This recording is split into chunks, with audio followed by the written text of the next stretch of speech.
Welcome to Battle Paradox. The battlefield is silent, the air thick with the dust of ages. 10,000 Roman soldiers stand shoulder to shoulder, shields locked, spears gleaming under the Mediterranean sun.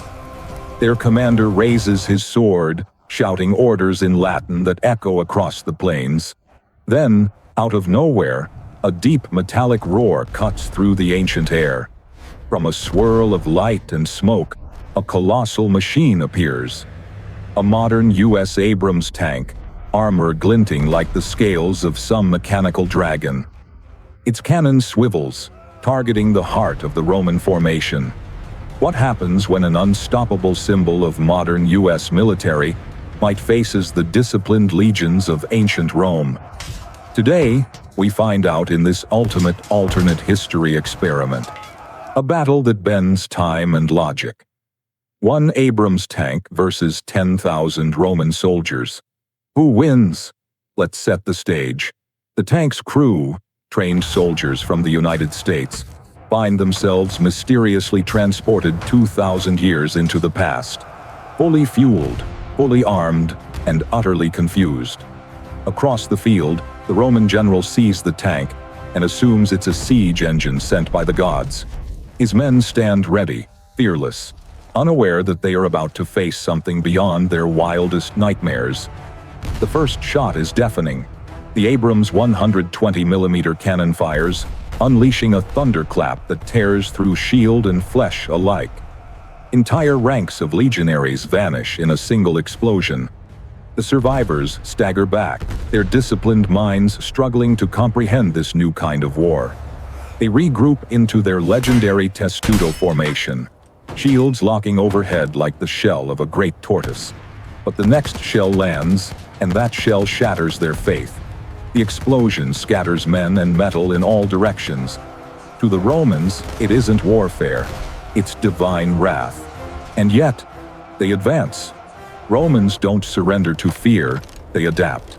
As arrows once darkened their skies, now they face bullets and machine gun fire. The tank's turret swivels, mowing down wave after wave. It's like watching thunder crush the past. The Romans yell prayers to Mars, believing they're fighting a god of war made of iron and flame. But time is the Romans' greatest weapon.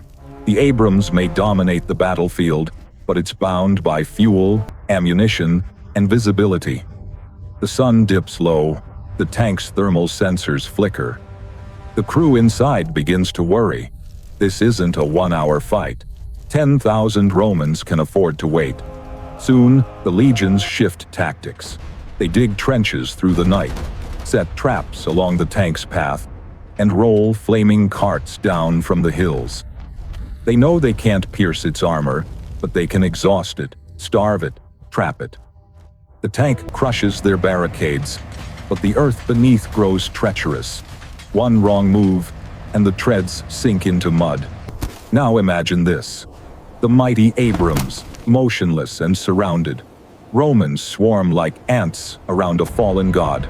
They throw ropes, climb onto the armor, strike with swords that clang uselessly against steel.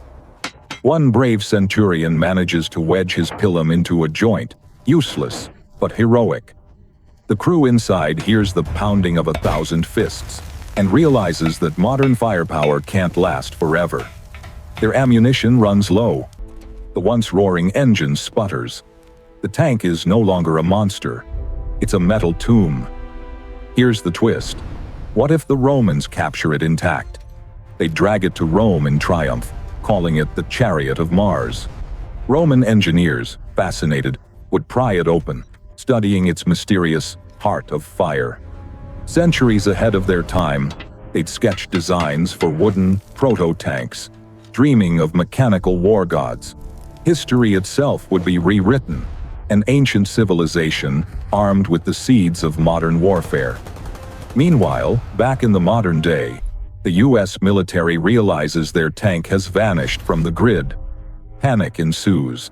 The Air Force, Marines, and top scientists scramble to find the source of the temporal anomaly. Imagine the chaos. when a drone feed shows an Abrams sitting inside the Roman Colosseum.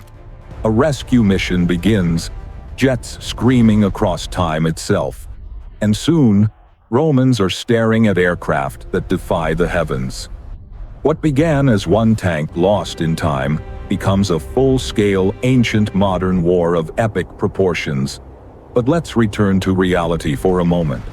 In a fair fight, the Abrams would decimate the Roman army.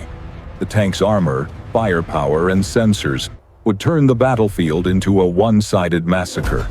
Yet war isn't only about destruction, it's about endurance, adaptation, and supply.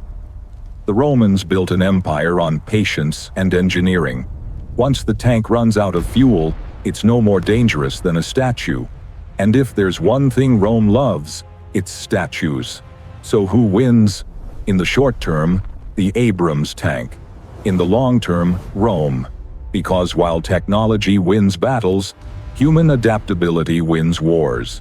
The Romans would study, learn, and evolve, turning their encounter with modern power into myth and innovation. And perhaps that's the real paradox, that even the might of American steel can't outlast the spirit of an empire that once ruled the world. As the dust settles, we're left with one burning question.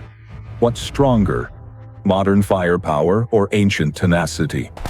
The Abrams crushes the legions today, but give those Romans a decade, and they'd march into battle with their own tanks powered by steam and ambition. This is Battle Paradox, where ancient history meets alternate reality. If you enjoyed this clash of eras, hit that like button, subscribe, and tell us what to explore next. Should we pit a B-2 bomber against a medieval castle? Or send Navy SEALs to face Spartan warriors? Until next time, keep your sword sharp, your engine ready, and your imagination sharper.